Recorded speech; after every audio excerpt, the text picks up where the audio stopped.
Remove hard inquiries now. That's right. Remove all your hard inquiries from your credit reports. Non-account holding, nasty, derogatory, unverified, inaccurate, and potentially obsolete. Hard inquiries. Hard inquiries. People talk about hard inquiries all the time. People get concerned about these hard inquiries. They go places. They get their credit run a bunch. They didn't want that. They didn't think that was going to happen. They didn't give the authorization for that. And they've got all these hard inquiries. How do we get them off now? Now, I'm going to put my email address here as well, because I get to talking, I get to going, I get to answering these questions. And sometimes on the live chat, the questions come quickly as I'm answering them, and I want to answer all your questions. In fact, I'm going to be going through the emails right after this too, so feel free to email me. So I'm putting my email in here. Okay, and you can email me. So,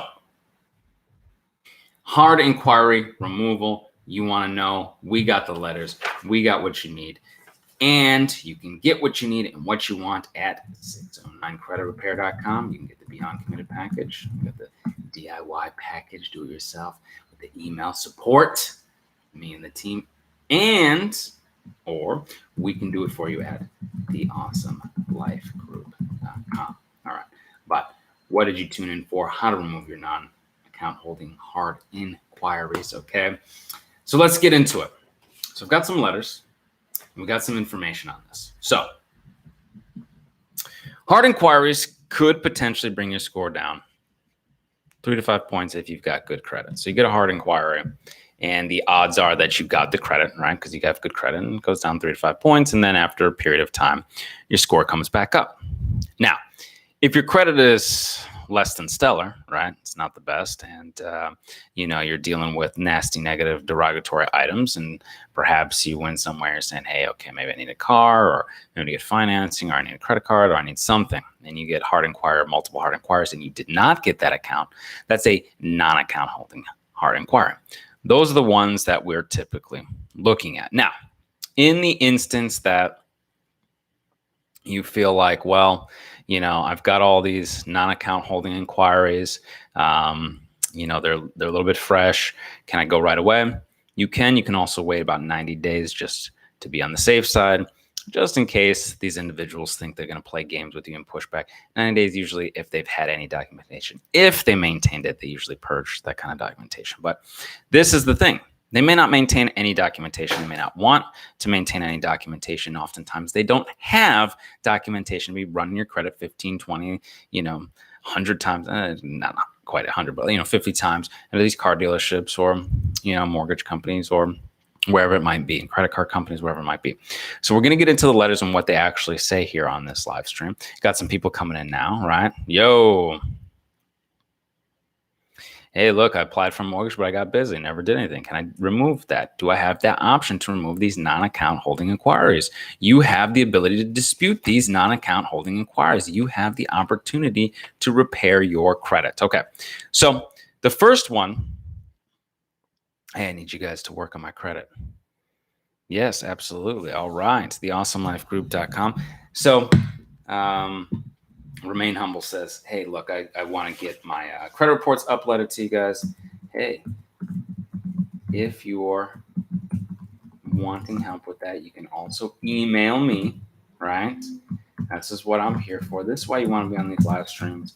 This is why you want to jump on the subscribetribe.com. This is why you want to hit that bell for notifications, because I come on live on the weekends, available to you to help you with your stuff. This individual needs help with this, right? Okay, so we've got a letter that goes directly to the credit bureaus for hard inquiries, okay? And we've got a letter that goes directly to the creditors, which I'm going to talk about right now.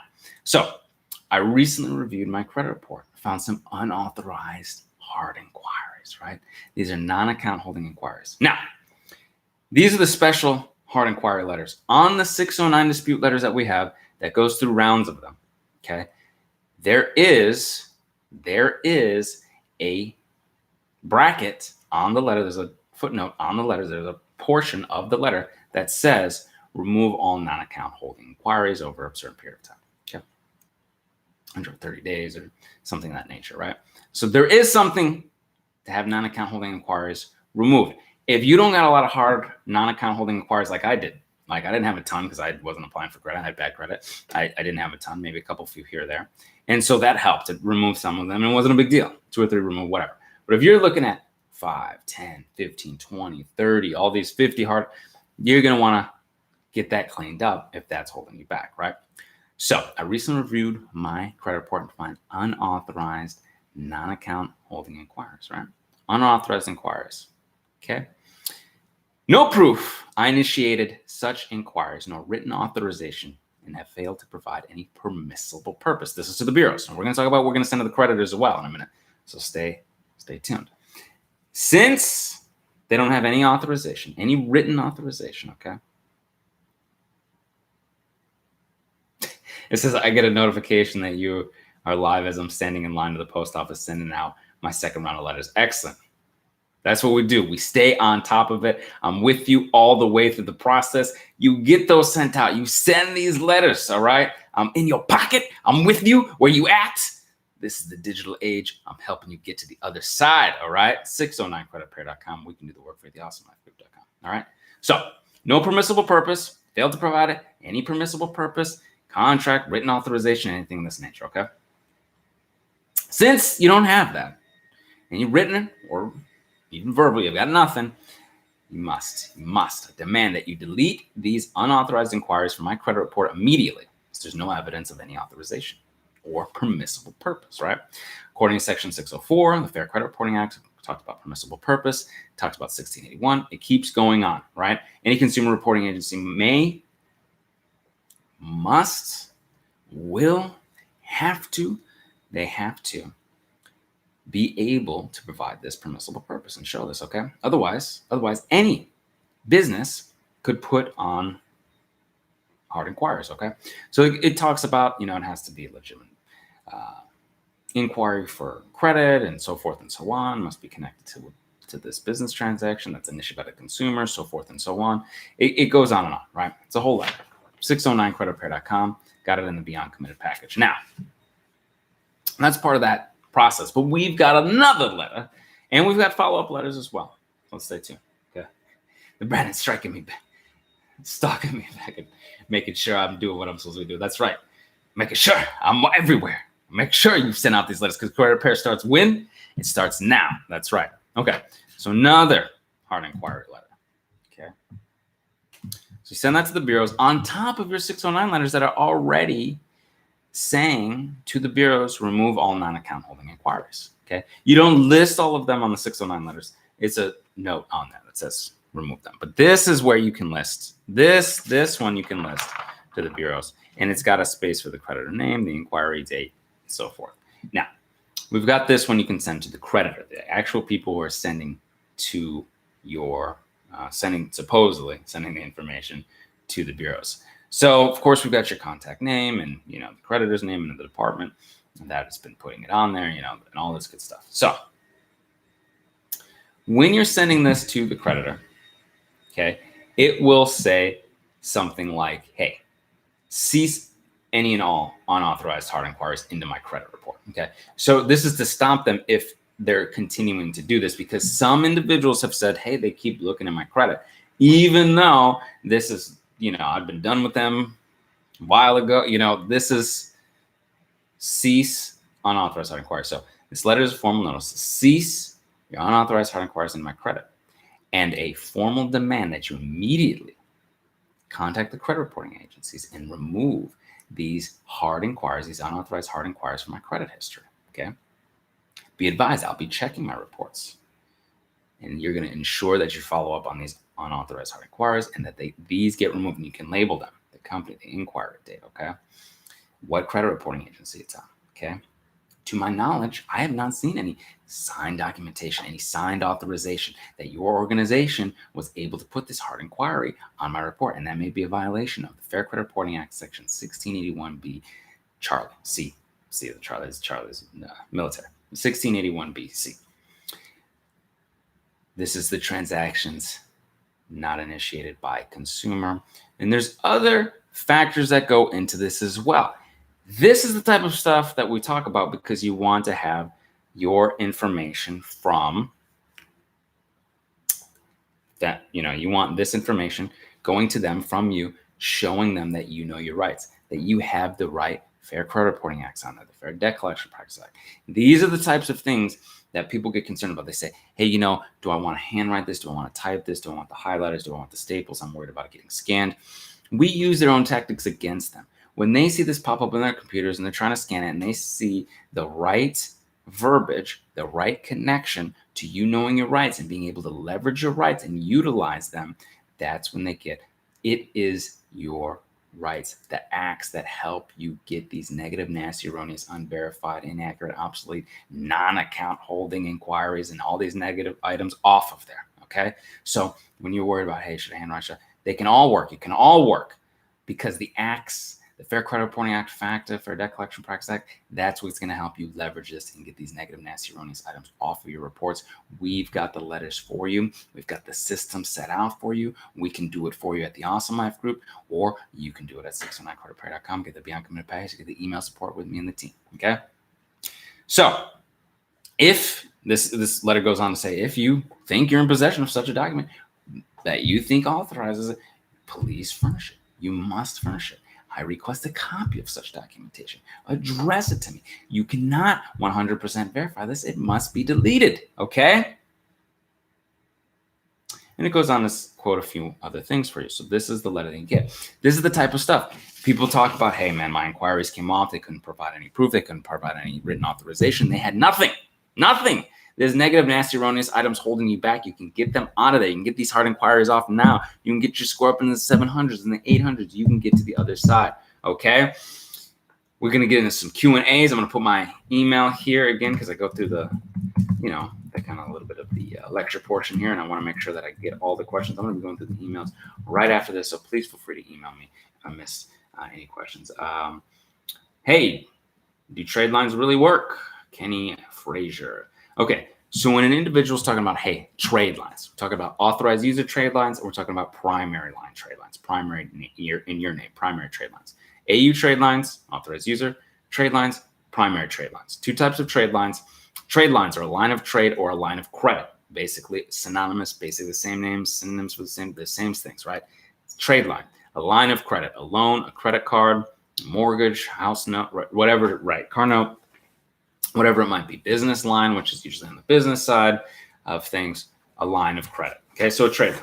So authorized user trade lines, friends, family, put you on their credit, and it pops up on your score, or you find, a company, or maybe you talk to us, and you're saying, hey, I want to purchase an AU trade line, and you're like, okay, cool, let's see what works for you, and the right history and line of credit and all this stuff.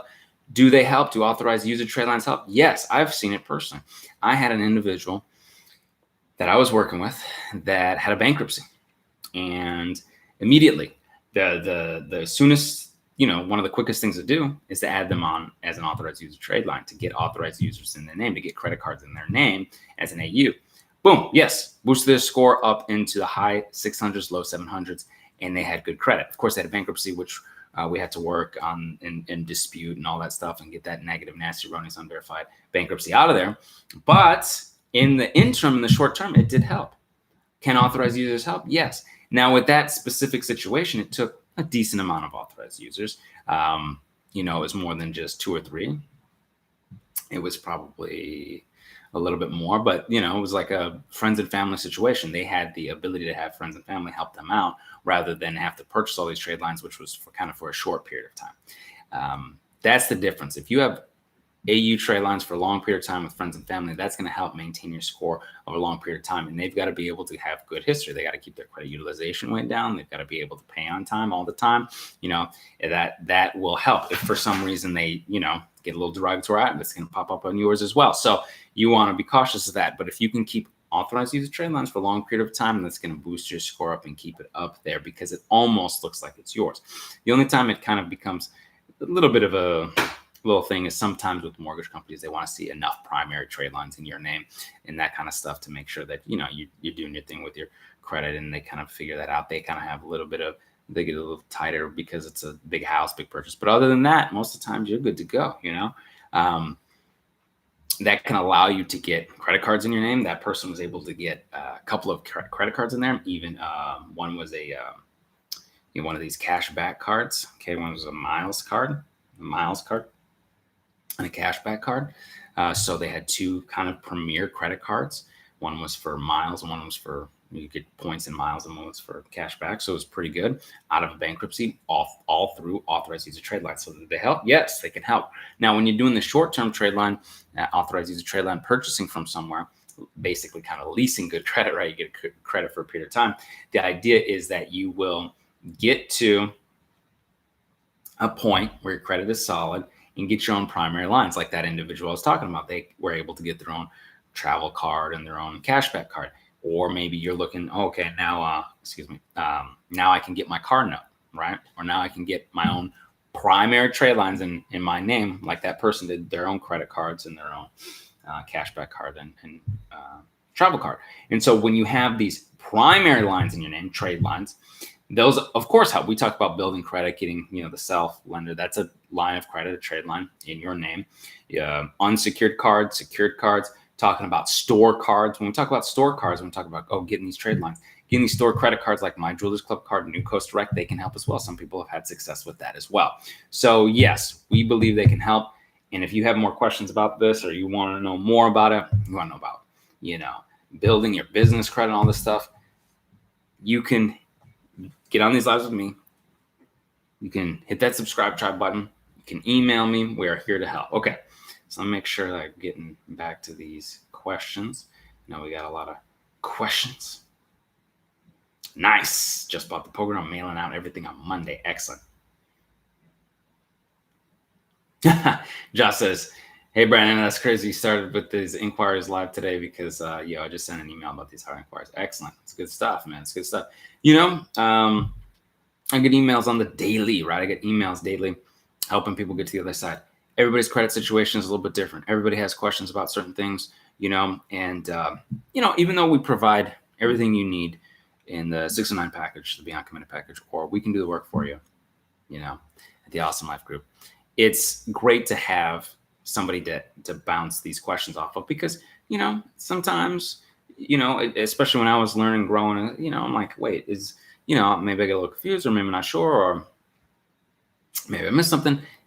I'm here for you, right? We're here for you. So yeah, you sent an email about hard inquiries. Other people have sent emails about hard inquiries. I want to put information out about it here, email you back, help you in your specific situation. Some people have very specific situations. I had an interesting situation myself with hard inquiry. I applied for personal credit with this card issue with this bank, got it, and then on the business side of things, didn't get it. So I was like, am I going to be okay to dispute that non-account holding inquiry, even though I have a hard inquiry with that company? And I basically took the hit. I said, you know what? I'm not going to try and risk it. I know how these bureaus play these games. I know sometimes these creditors play these games. They might say, oh, well, forget it. He's trying to dispute this non-account holding inquiry, but he got this account over here that, we made a mistake. We forgot. We're going to close this account. And I was like, forget it. And my credit was good by then anyway. So I was just like, one extra hard inquiry, no big deal. And it really was. It was no big deal. So everybody's situation is different. So tailoring something for you through the emails or at the Awesome Life Group can be very helpful. And then some situations, hey, they might be running your credit a bunch. You're like, nah, it's not even worth it. Let's go ahead and get these hard inquiries out of there, okay? All right. Tucker Antonio, good morning, guys. I'm in the 700s. Life is great. Just want to say thank you and your family. Thank you to you and your family for all your time and efforts. He's the real deal, y'all. Thank you very much, Tucker Antonio. Appreciate it. Appreciate it. Life with Tiffany. Hey, I'm disputing with the companies. They are not validating the debt. What's the deal? How long? What do I keep doing? What's going on? You can file your complaints with the CFPB almost right out of the gate. After a couple of rounds with the collections, and they're still not validating, you can send your non-validation letter, your collector fails to validate letter to the bureaus. You can file your CFPB complaints. You can dispute these negative, nasty, erroneous items directly with the creditors as well. All right. And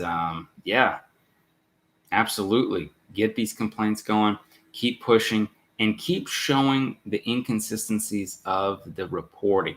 There's usually inconsistencies between the three bureaus that can really mess with the bureaus. They're supposed to have a standard reporting.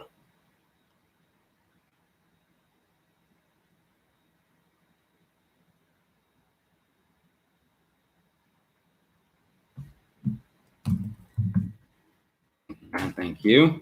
Appreciate it.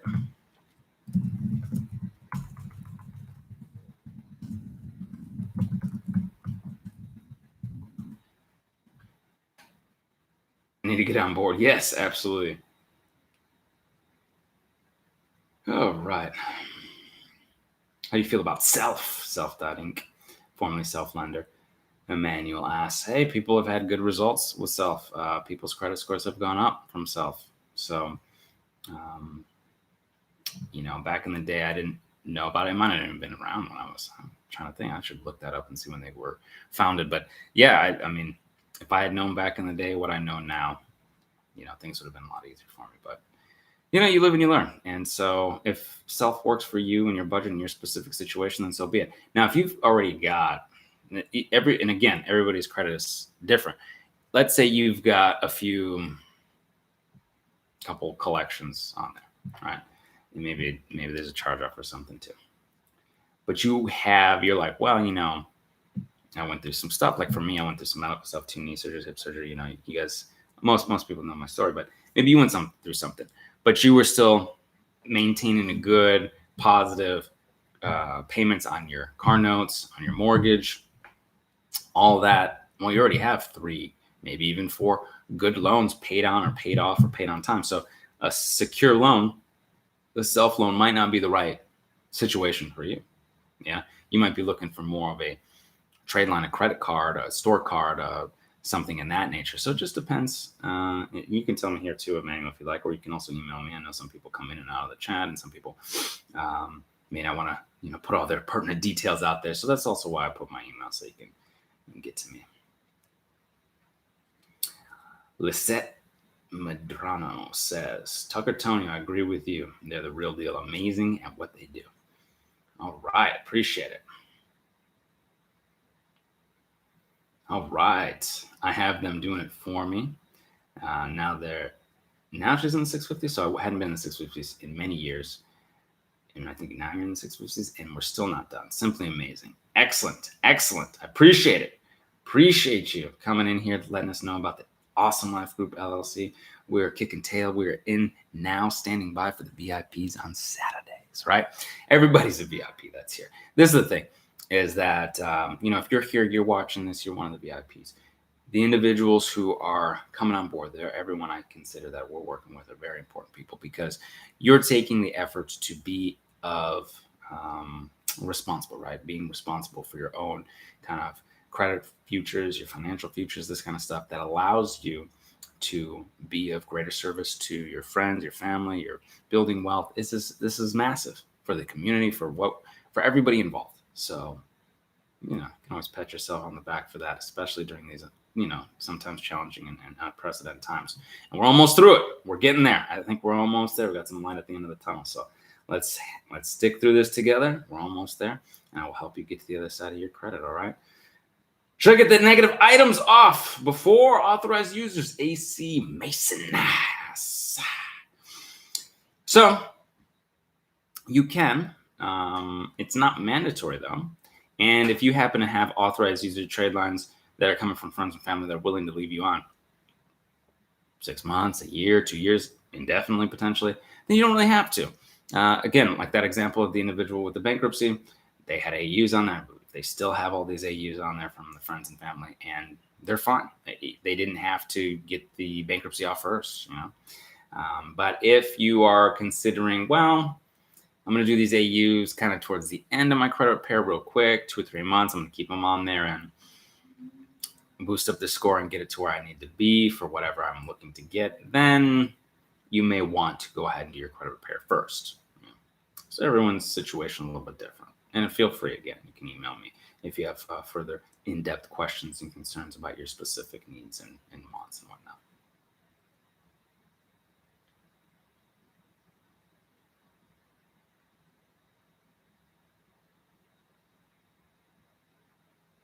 Stone Cold Sigma.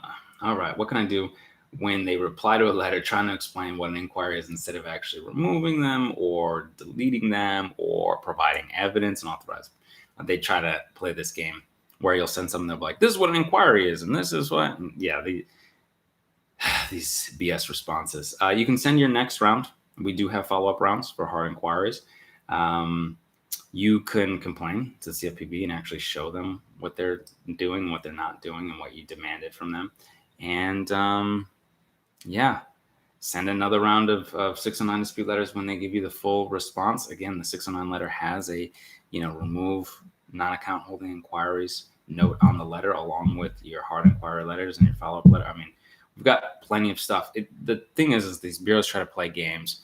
That first 30 days, the first round in 30 days, they must. And here's the thing: I don't have the statistics, but they must keep some type of statistics, understanding that, if we can just push this off for 30 days, just delay, we have a better chance of just having people go away, right? Or, if we can just kind of make sure that we don't do anything too much and kind of keep them in this zone of their credit, then our customers, the banks and the credit card holders, are going to be happy. I'm sure these big multi-billion-dollar corporations have data on this information.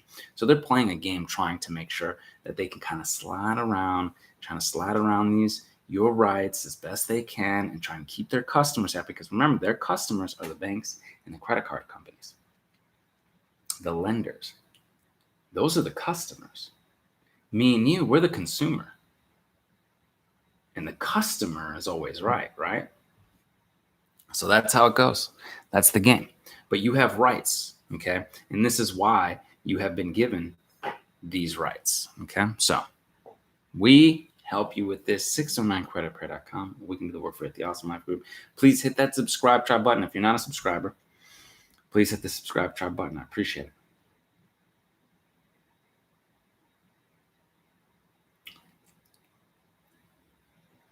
Whoa, see, this is jumps. See, it jumps. David E, what up, fam? Hey, good to see you, David E. See, it jumps on me a little bit here, and this is why I always want to put my email.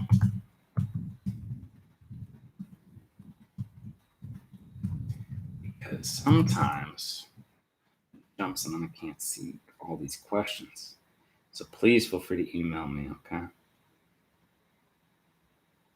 Can a 609 letter potentially remove car repossessions? Yes, we've seen people do this way, dispute negative, nasty, erroneous, unverified car repos as well. We've got repossession letters that demand that the collector who supposedly repossessed this and has this deficiency, they call it a deficiency, right? So the deficiency between these, what they sold it for, what's still on there supposedly on this agreement, this car note. How do they come up with such a deficiency? We've got a letter for that. And that letter also goes on to ask, okay, well, you got to be able to show me that you sent this information to me, certified mail, right? That how you came up with this deficiency, who you sold it to, when you sold it. I was able to attend the auction. You're supposed to tell me that I was able to attend the auction. You've got to be able to provide that information that you were going to repossess it and win and all this great stuff. That's what the collector is supposed to maintain. Okay. A lot of times they don't have this documentation. A lot of times individuals have emailed me and said, hey man, I'm glad this repo is gone. Okay. We had one individual who actually had a little bit more challenging time with her repossession. Finally complained to the CFPB about it, showed the documentation of what she was sending and all this stuff. And that collector deleted that repossession very quickly after that. And she was very pleased. She was like, oh my God, what are you? And I'm like, yeah, sometimes some people get results real quick, right up front. Sometimes they play games with this kind of stuff and they want to BS. And so after a little while, you got to push on them. But you can do this. 609creditrepair.com. We can do the work for the AwesomeLifeGroup.com. We've helped people get these negative, nasty, erroneous, unverified repossessions off there. No, what's up, big dog? Hey, how are you? Good to see you.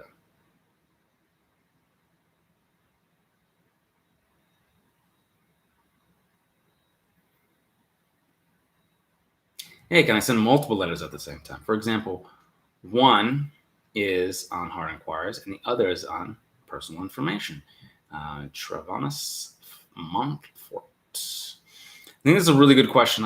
When I was very first starting out, I wondered about that too, right? When I first was doing my credit, I was like, man, yes, you can. Yes, the answer to that question is yes. You can send a letter for the hard inquiries because That's specific to the hard inquiries. Then that's personal profile information. Now, oftentimes what we do is we send our personal profile information stuff first, about 2 weeks first. Try and clean up the personal profile stuff first, because that can help disassociate you from stuff, right? Negative stuff, non-accountable inquiries, charge-offs, collection, that kind of stuff.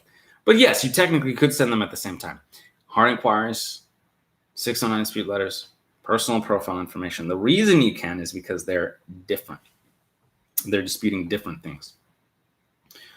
Obviously, one is disputing hard inquiries more specifically. The 609 letters is disputing more of the other unverified negative items more specifically. The personal profile letters for the personal profile. So these are different parts of it. Yes, you can. Now, what you want to be cautious of, what you don't want to do, is you don't want to send things that double up on the same disputes. But your question was more of, can I send multiple letters for different disputes? And yes, you can. I just say as a cautionary, people don't want to dispute the same thing over and over at the same time, right? So you give it that 30 days. They have 30 calendar days from when they get the letters to postmark your response. And then you can send the next round for those specific. But yeah, you can send hard inquiry and personal profile at the same time.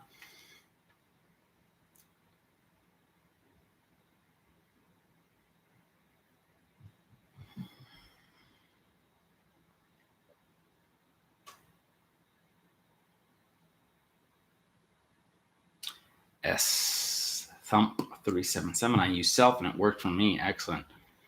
Brian, thank you for everything. One, you're very welcome. So out of this comment here, Aldine asks, hey, open up a credit card or a loan or a secure loan or secure credit or something.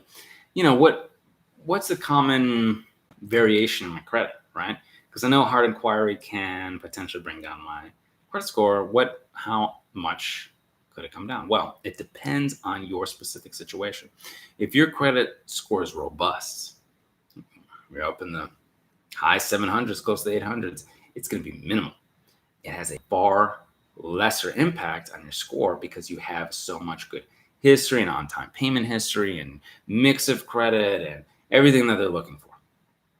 So one little hard inquiry, yeah, and you probably haven't had a bunch of hard inquiries. So one little hard inquiry might be 5 points, 10 points at the most. And that's at the most, right?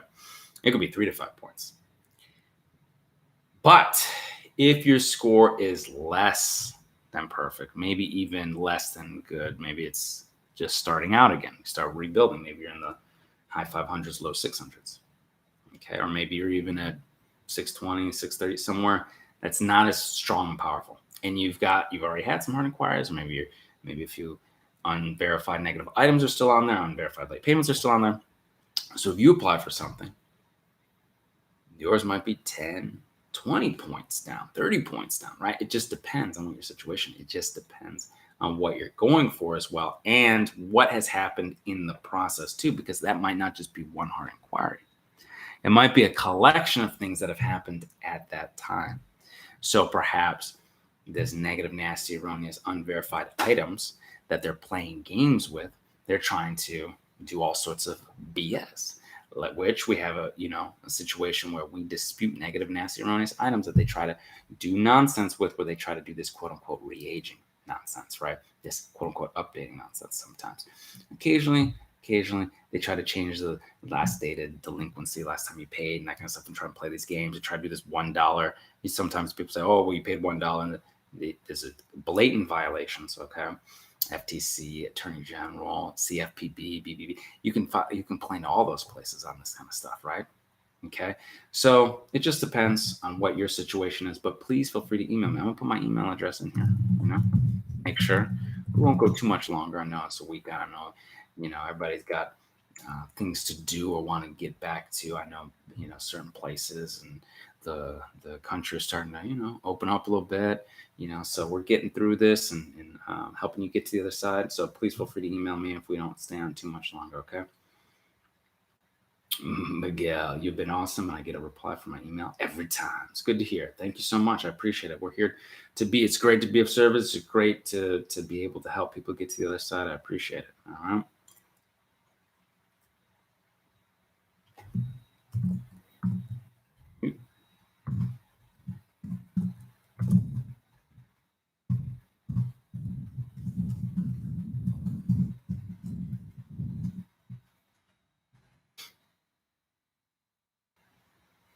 So what's the correlation between having multiple cards and a better score? Okay.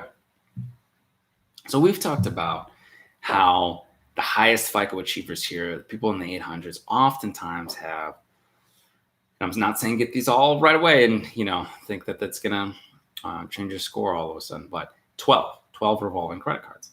So what's the correlation between, what's the causation? What's the link? Why 12? Why having multiple credit cards? Why? Well, this is what FICO puts out and lets us know.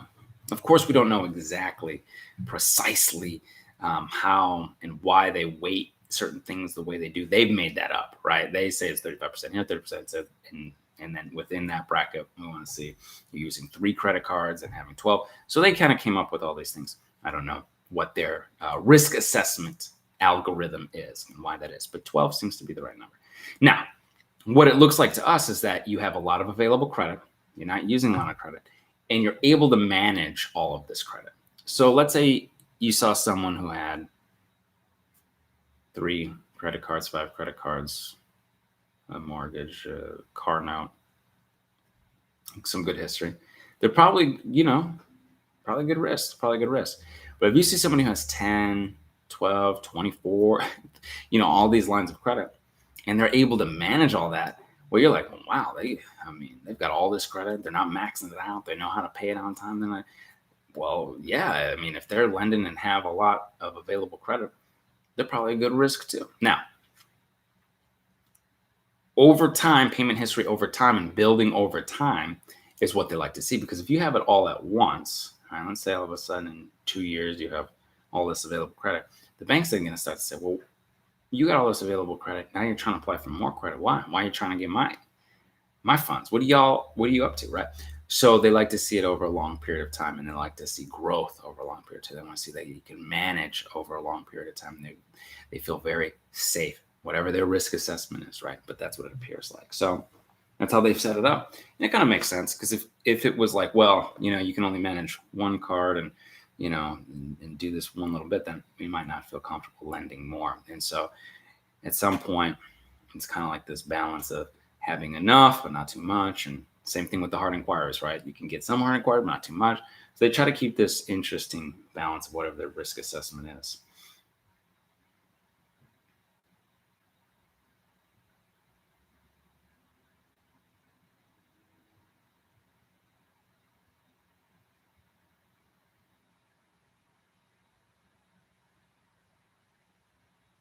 Oh, I just got approved for Delta Amex Gold. All right. Let's start with the Amex family. Congratulations, Mr. Smith. Good work. EJ, thanks for fixing my credit. You're very welcome, EJ. We appreciate you for being here. Please give the video a thumbs up if you haven't already, or if you're watching the replay of this live stream, please give the video a thumbs up. Hit the subscribe tribe button. Helps me keep doing what I'm doing. I appreciate it.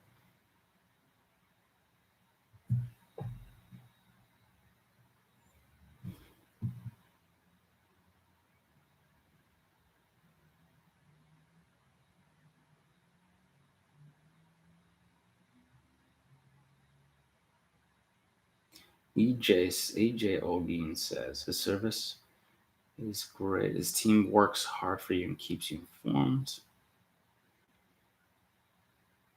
But yeah, also you can do it all yourself as well. It just takes a little time. Yep. We want you to feel comfortable, right? What you away doing it self, we're doing it for you. I want you to feel comfortable. We absolutely want to make sure that you have an option to get to the other side, right?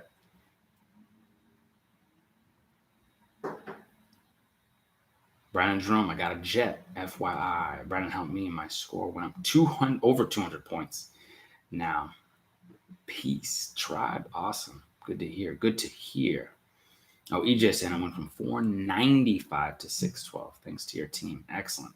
495. Yeah. That's a little bit of, that's, 495 is tough. It's a low score. It's not really, you can't really do much with that. Now, of course, 612, we want to eventually, get to 650, 700s. And that's really the billing process. After we got the negative, nasty, erroneous items out of the way, get a 117 point boost, then you can start building. But hey, maybe you're not at 495. Maybe you're at 595, right? And that type of boost, a 117 point boost for you would get you to 712, right? Imagine what you could do today if you were sitting at a 700 credit score, 712 credit score, a 700 credit score, right? Or this other individual saying, hey, my credit score went up over 200 points, okay? So what could you do with that? Maybe you're at 500 and 200, 700 points, 720 credit score. These are the life-changing things. Believe me, I've seen it firsthand for myself. The life-changing credit, it changes your life. I'm telling you, getting your utilities turned on in your name, getting a car note in your name, getting low interest. I saw a buddy of mine, because this individual was able to maintain their good credit. I've helped friends and family around me, but they were able to get they had a dream car they wanted to get. I'm for people. Hey, you want to get your dream car? You want to get your dream house? Absolutely. And even if you want to finance it, absolutely. But just let's do it right. Let's get you a 3% loan, a 2% loan, right? Very small, because the difference between 2 and 3% and 6 and 7% is actually pretty big. It doesn't seem like it's huge. It can be huge. And having the difference between, a 500 credit score and a 700 credit score, it's massive, massive. Okay.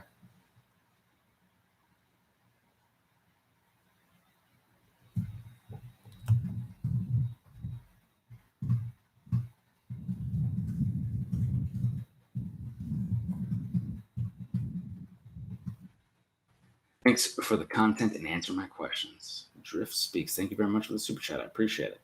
All right. We'll go back through here. Hilarious Leon contacting you. Hello, everyone. All right. Going to contact me. Going to email me. Leon.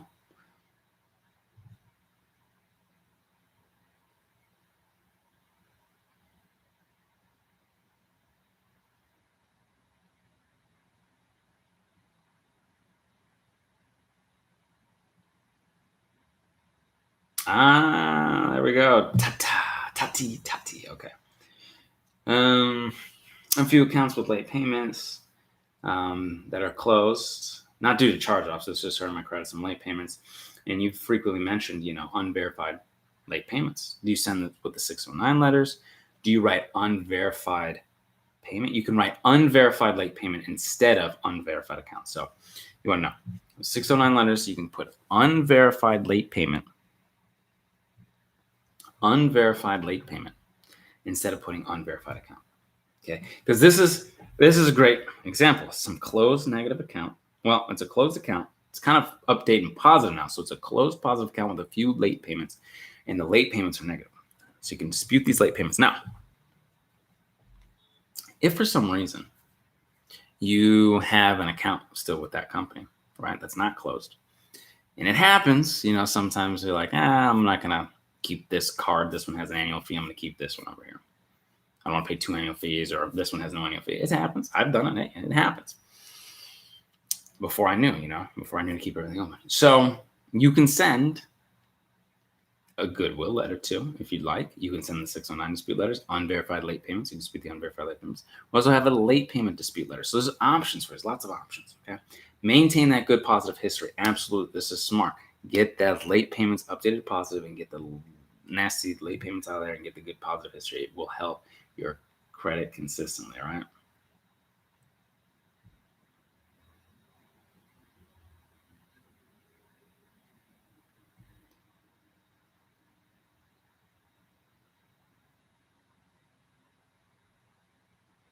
Hey, Brandon, I need to get 2 charge-offs removed from my credit reports. How do I start this process? Okay. It's a good question about starting. You want to pull all 3 credit reports. Now, I'm assuming you got all 3, but I just want to make sure and start there and say, hey, pull all 3, because sometimes people might say, oh, well, I'm looking at the Credit Karma, which is, it's not the best, but it's like, it's free and it's just kind of get you a barometer. But you want to get all 3 credit reports. The Credit Karma is some of the other smaller credit monitoring services might only give you 2. So you want to get all 3. Annual credit report, okay, every 12 months. you can get a free report. Now, right now, for the next, it says during this time, access to your credit report is important. That's why Equifax, Experian, and TransUnion are continuing to offer free weekly credit reports. It's so for right now, I don't see a big old time limit on it. It was for short. It was until April of this year, but it seems like maybe they extended it. So look, you can get your free now. You don't have to get it every 12 months, once a week. Offer free weekly credit reports. So annual credit report, I just put the link there. Annual credit report, you can get a free credit report for all 3 credit bureaus, and you can take a look. So that's a good way to start. Get all 3. Now, if for some reason, because sometimes annual credit report, I'm telling you, sometimes these bureaus, they want to play games and trying to, get over and not get free reports. It happens. If that's the case, you may have to invest in a good credit monitoring service that gives you all 3. I'm not saying you're going to have to. I'm not saying it's going to be the process. Maybe you can go right to the bureau that you need and, just purchase that report one time and you're good. Okay. And you may not want to invest in a credit monitoring service. I did. I invested in my FICO later on after I realized, hey, I can't be, I at the time they weren't giving out free weekly reports, right? They're just doing it right now. But I was like, well, I might as well invest in a credit monitor because I want to see what my credit score is. I wanted to see what my credit score was at the time. Is it going up? And I didn't think, I was like, well, some of these other,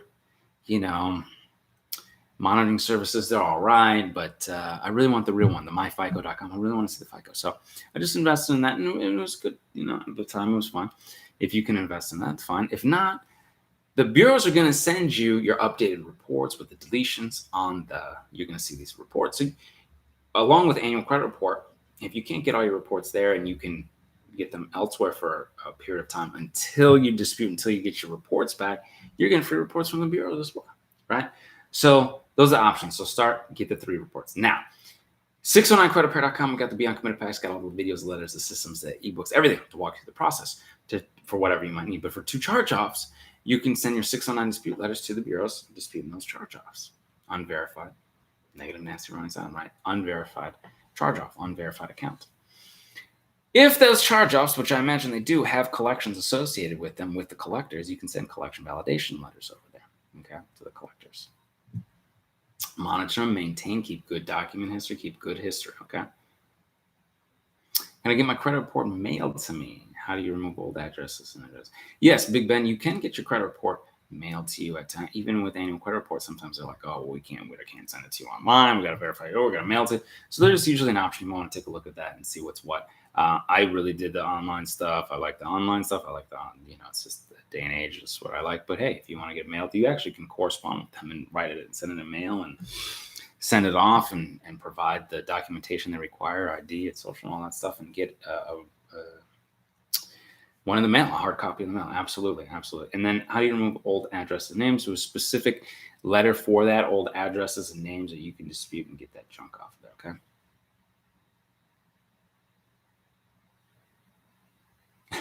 Skip, oh wow, just woke up this morning to see another collection removed from TransUnion. Now I owe 0 to all the bureaus. 0 on all the bureaus. 0. Nothing on them. No collections on the bureaus. Thanks, brother. You saved me. Skip, you're welcome. Congratulations. Excellent. Fantastic.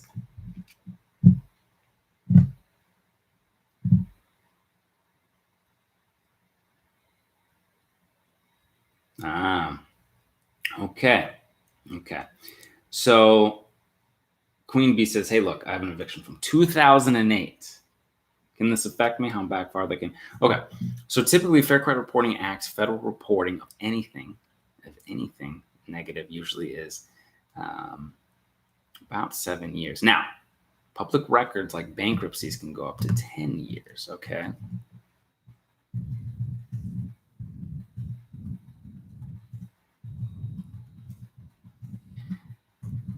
Now, that's kind of crazy. Okay. Evictions are reported for 7 years. Okay. Now, if this, for some reason, was on your reports, any Fair Credit Reporting Act report, right? This from 2008 would be outside the statute of limitation. So this unverified, inaccurate, obsolete, and outdated information, this stuff outside the federal reporting statute of limitation, needs to be deleted immediately, okay? So unless it's sitting somewhere else that is somehow still reporting outside the statute, even I would imagine reporting elsewhere would be outside the statute of limitations because it's over 7 years old. Heck, 10 years ago was 2018. 2019 was 11 years. 2020 is 12 years, 13 years. So it's really old and really outside the statute of limitation. So I doubt it's even reporting anywhere, but double check, take a look around, see what you find. But I doubt it's reporting anywhere. And if it is reporting somewhere, you probably can get this stuff off immediately. Like now, you can complain, see if people can get it going. I mean, there's no reason that should be on there. However, if for some reason some apartment complex somehow saw this, they're going to say this is from so long ago, it probably wouldn't affect them. But again, double check with them. So the chances of this affecting you are slim to none. That's my belief on that. But let me know what's going on, because you never know. These bureaus sometimes leave stuff on there forever. I mean, you never know, right? So please let me know, and please get in touch with me and let me know what's going on, and I can help you get to the other side, okay?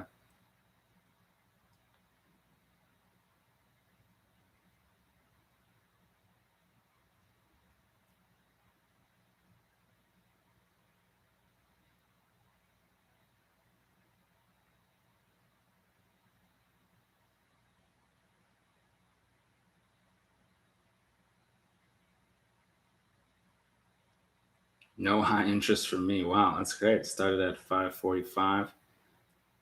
Got a wake-up call after dealing with high interest, and then now at 680. So started at 5:45, at 680, and climbing. No hashtag no high interest for me. Excellent, very good.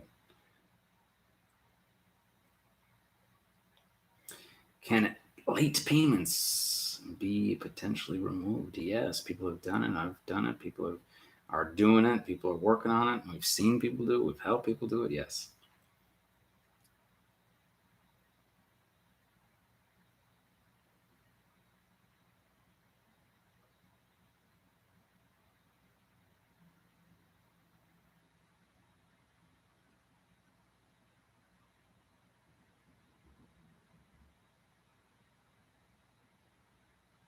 Okay. People are saying, hey, maybe right now my Jewelers Club card is no longer reporting. Good to know. All right. And maybe some other. So we're going to look into new trade lines for you guys and find these new store cards and figure that out. People are asking, hey,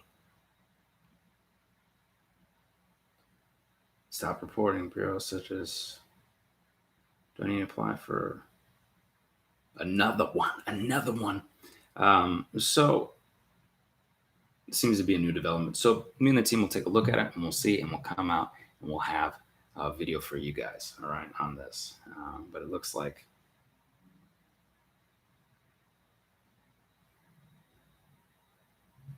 Alex, where's Alex?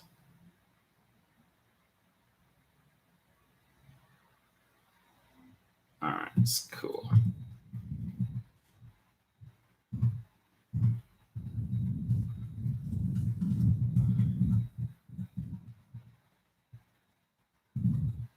All right, Alex, you can email me. Hilarious Leon. I don't see. I apologize. Some individuals have asked questions, but I miss questions.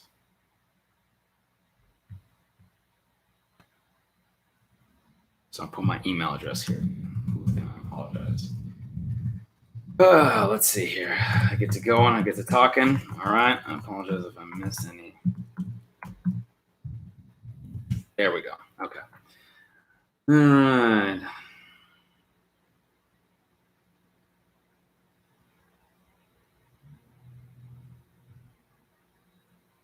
Whoa, Juan Gonzalez. Thank you very much for the super chat. 4 negative accounts removed. 690 credit score. Thank you. Thank you. Thank you. All right. Nice.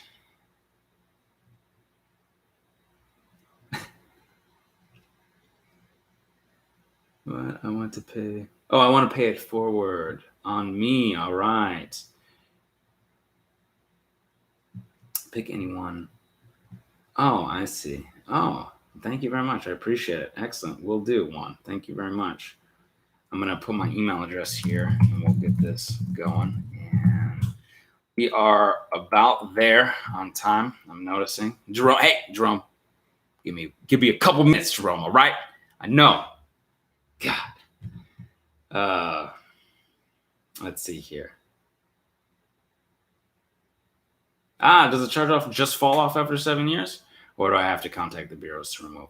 This is a great question, I think, to finish up on here. So, this is a great question. I once thought, I was like, oh, it's a...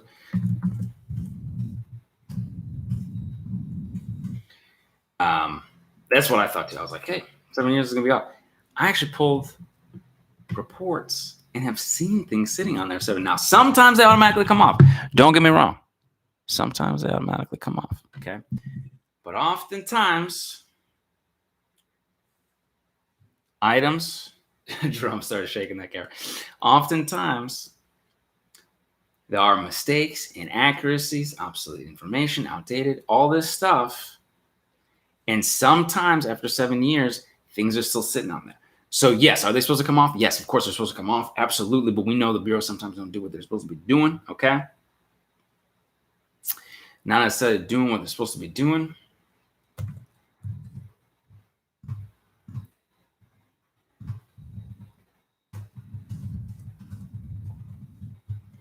cool. Juan Gonzalez. All right. Looks like Big Ben. Maybe Big Ben wants to pay it forward. Juan, it looks good to me. Big Ben can email me. All right. So sometimes they're not doing what they're supposed to be doing. After 7 years, it's supposed to come off.